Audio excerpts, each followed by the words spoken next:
নমস্কার, নির্মল আনন্দে সবাইকে সুস্বাগতম। গুরুদেব প্রভু শ্রীকৃষ্ণ ও রাধা মায়ের আশীর্বাদকে সারথি করে শ্রীমদ্ ভগবত গীতার প্রণাম মন্ত্র দিয়ে শুরু করছি আজকের গীতা পাঠ।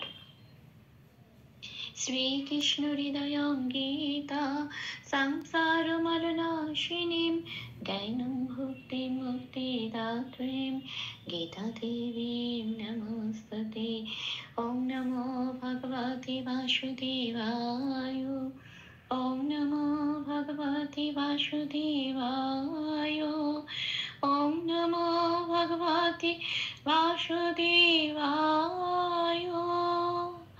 রাধে রাধে রাধে রাধে রাধে রাধে রাধে রাধে রাধে রাধে। শ্রীমদ্ ভগবত গীতা দ্বিতীয় অধ্যায় শ্লোক নম্বর 25। অব্যক্তয়াম চিন্ত্যয়ম অবিকার্যয়ম উচ্যতে তস্মাদেবং বিদিত্বৈনং নানুশোচিতুমর্হসি। আচ্ছা, এই শ্লোকটা অনেক বড় একটা ওয়ার্ড আছে। হ্যাঁ, পুরো ওয়ার্ডটাই একটা লাইনের মধ্যে জুড়ে আছে। তো এটা মাঝখান থেকে ভাঙতে হবে এবং ভেঙে ভেঙে বলতে হবে। তো এখানে প্রথম পাঠটা হবে অব্যক্তয়ম চিন্তয়ম। এইটুকুনি আমি প্রথম পাঠে ভেঙে নেব, তারপরের অংশটা পরের পাঠে চলে যাবে। এইবার দেখে নিই যে এইটুকুনিকে কিভাবে সংস্কৃততে বাংলা হরফে ভেঙে ভেঙে নিই। একটু প্লাস প্লাস দিয়ে সাজিয়ে নিয়েছি চান্টিনির চলনের সুবিধার জন্য। কিছু কিছু জায়গায় লাল দিয়েছি, যে যে জায়গাগুলো লাল দিয়েছি সেই জায়গাগুলো চান্টিনির চলনের সময় উচ্চারিত হবে না। ঠিক তার উপরে লালের উপরে ব্র্যাকেটে যে অক্ষরগুলো দেওয়া আছে ওগুলো দিয়ে উচ্চারিত হবে, ঠিক ওইগুলো উচ্চারিত হবে। তাহলে একটু দেখি কিভাবে সংস্কৃত উচ্চারণের কাছাকাছি পৌঁছানো যায় বাংলা হরফে, সেটাই লিখে বুঝিয়ে দেওয়ার চেষ্টা করেছি। আচ্ছা, প্রথম লাইনের প্রথম পাঠটা হচ্ছে অব্যক্তয়ম চিন্তায়ম, এটা বাংলায় বললাম। এবার দেখি কিভাবে সংস্কৃততে এটাকে উচ্চারণ করতে হবে। আচ্ছা, অ যেমন আছে তেমন ব্যাক।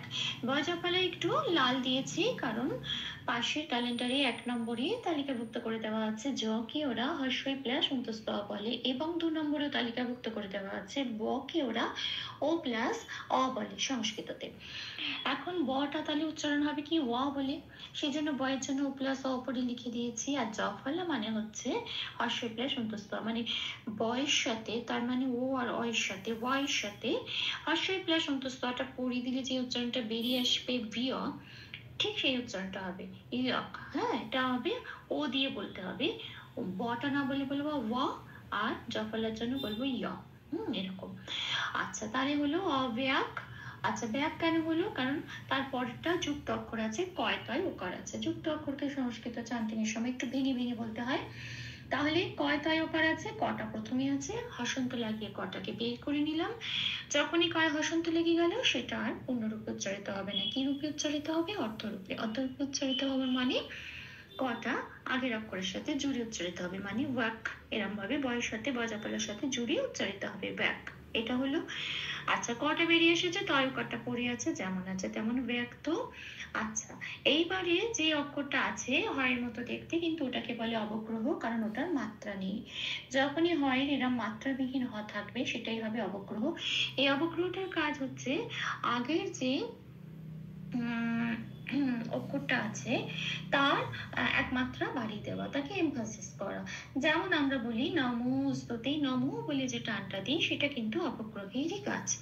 তো এখানে আমি অবগ্রহতে লাল দিয়েছি কারণ ওটা উচ্চারিত কিভাবে হবে, উপরে ব্র্যাকেটে যেটা লেখা আছে ও। ও কেন দিয়েছি? কারণ ঠিক আগের অক্ষর তয় ওকার আছে, তো এই তয় ওকারটাকে এক মাত্রা বাড়িয়ে দিয়ে আমি ও করে দিলাম, এটাই অবগ্রহের কাজ। তাহলে কি হবে?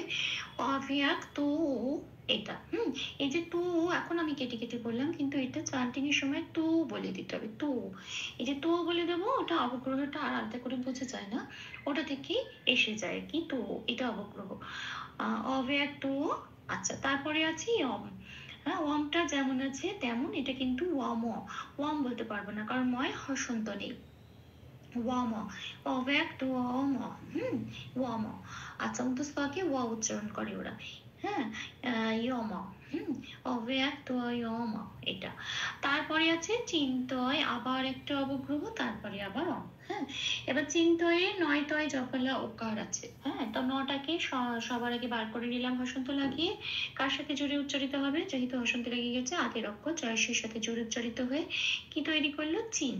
আচ্ছা, পড়ে রইল কি? তয় জফলা ওকার। সেখানে আমি লাল দিয়েছি, কারণ জফলা থাকে 1 নম্বরে তালিকাভুক্ত করে দেওয়া আছে। উচ্চারণটা হবে হর্ষই প্লাস অন্তস্থ ইয় বলে। এবার এখানে যেহেতু জফলা ওকার আছে, তাহলে কি হবে? হর্ষই প্লাস অন্তস্থ ওকার, সেটাই ঠিক ব্র্যাকেটে লিখে দিয়েছি। তাহলে এবার তয়ের সাথে হর্ষই প্লাস অন্তস্থ ওকার পরিয়ে দিলে যে উচ্চারণটা বেশি বেরিয়ে আসে টিয়, সংস্কৃতের উচ্চারণটা কিন্তু ঠিক সেটাই হবে টিয়। হ্যাঁ, তাহলে কি হবে? চিন্তীয়। আবার অবগ্রহ আছে, তাহলে আগের অক্ষরটায় ওকার আছে, এই ওকারটাকে একমাত্রা বাড়িয়ে দিলাম, সেই জন্য অবগ্রহের উপরে লিখলাম ও, চিন্তীয় ওম। আচ্ছা, তারপরের অক্ষর অম আছে। এইবারে এখানে আমি অম বলবো না, কেন? কারণ কি, এখানে আমার প্রথম লাইনের প্রথম পার্টটা ভাঙছে, মতে এসে ভাঙছে, কারণ বাকি অংশটা অনেক বড়, সেটা পরের লাইনে যাবে। এবার এইটা যেহেতু ভাঙছে, মকে ভাঙলে কি পারি? ম অবলিত, ময়ের সাথে একটা স্বরবর্ণ অ জুড়ে থাকে। এবার মকে ভাঙলে পাই ময় হসন্ত প্লাস অ। এবার মকে যেহেতু এখানে লাইনটা ভাঙছে, তাহলে মটা ভেঙে ময় হসন্ত হলো। হসন্ত হলো যখন, তখন আগের অক্ষর ঊর্ধ্বস্তয়ের সাথে যুক্ত হয়ে জুড়ে উচ্চারিত হবে ইয়ম। আর যে অটা পড়ে রইল, অটা পরের পার্টের সাথে যুক্ত হয়ে উচ্চারিত হবে। তাহলে ময় হসন্ত অব্দি আমি নিলাম। তাহলে আমি পুরো লাইনটা কি পেলাম? অব্যক্তয়ম চিন্ত্যয়ম। আচ্ছা, এই যে ওম বললাম, ওখানেই অবগ্রহটা উচ্চারণ হয়ে গেল। আচ্ছা, এবার আসি পরের পাঠে।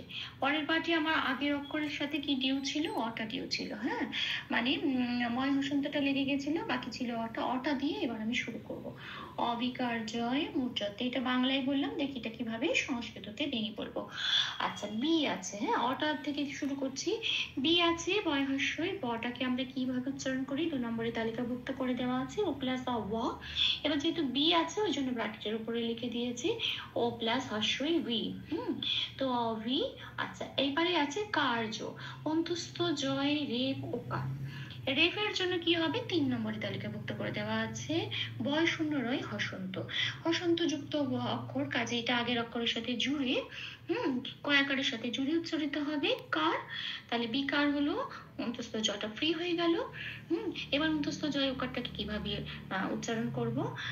জকে আমরা কি বলে উচ্চারণ করি? 1 নম্বরে তালিকাভুক্ত করে দেওয়া আছে, হর্ষই প্লাস অন্তস্থ ইয় বলি। ওকার আছে, তাহলে কি হবে? হর্ষই প্লাস অন্তস্থ ওকার।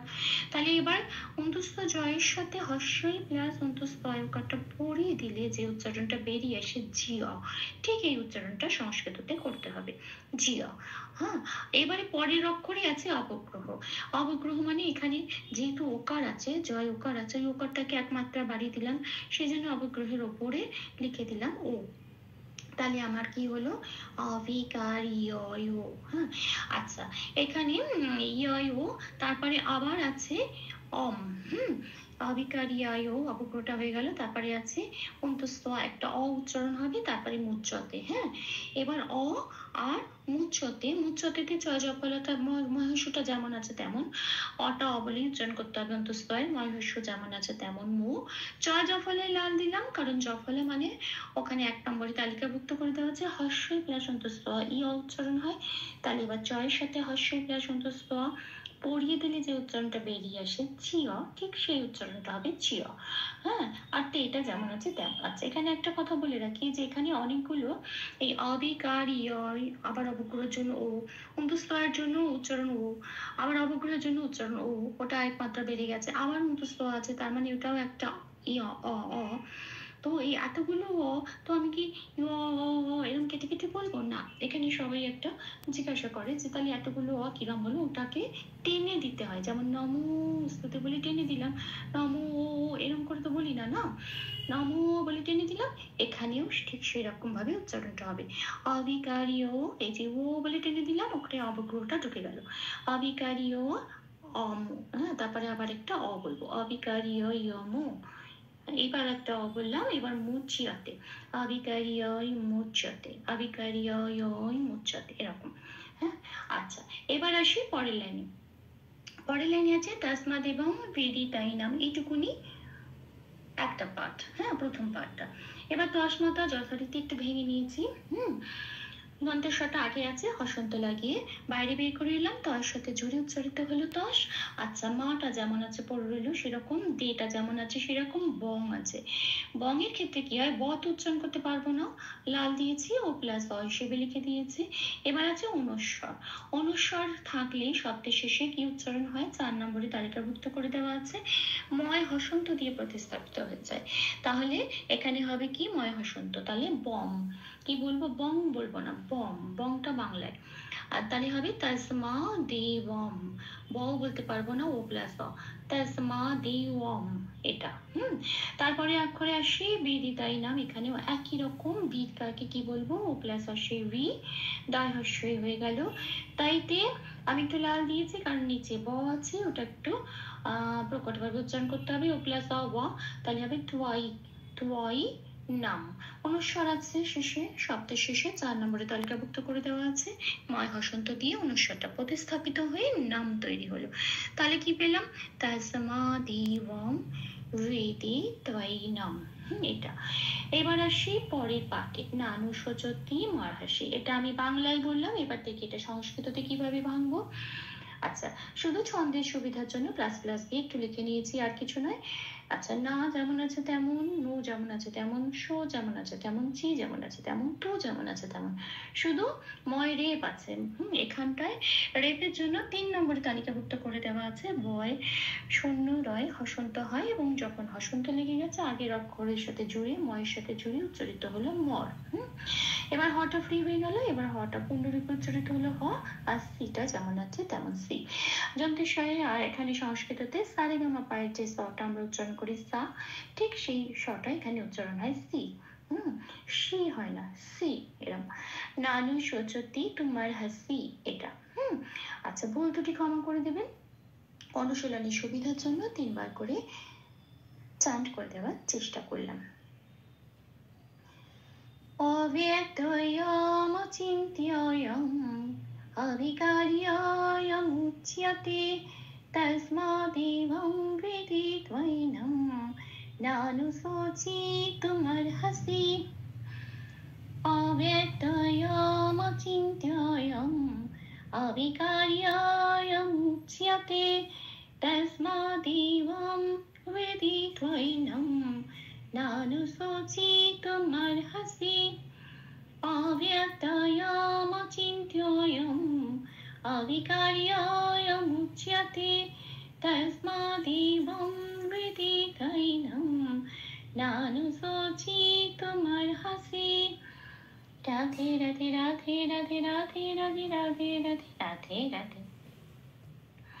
তপ্ত কাঞ্চনতে গৌরাঙ্গী রাধে বৃন্দাবনেশ্বরী বৃষভানুসুতে দেবী তাং প্রণমামি হরে প্রিয়ে। প্রভু ও শ্রী রাধা মায়ের কৃপা দৃষ্টি আমাদের সবার উপর বর্ষিত হোক। ধন্যবাদ। আপনাদের উৎসাহই আমার অনুপ্রেরণা। আমি সকল ভুল ত্রুটির ক্ষমা প্রার্থনা প্রভুর চরণে অর্পণ করলাম। ওম কৃষ্ণায় বাসুদেবায় হরয়ে পরমাত্মনে প্রণতক্লেশনাশায় গোবিন্দায় নমো নমঃ। ওম শ্রীকৃষ্ণার্পণমস্তু। জয় শ্রীকৃষ্ণ।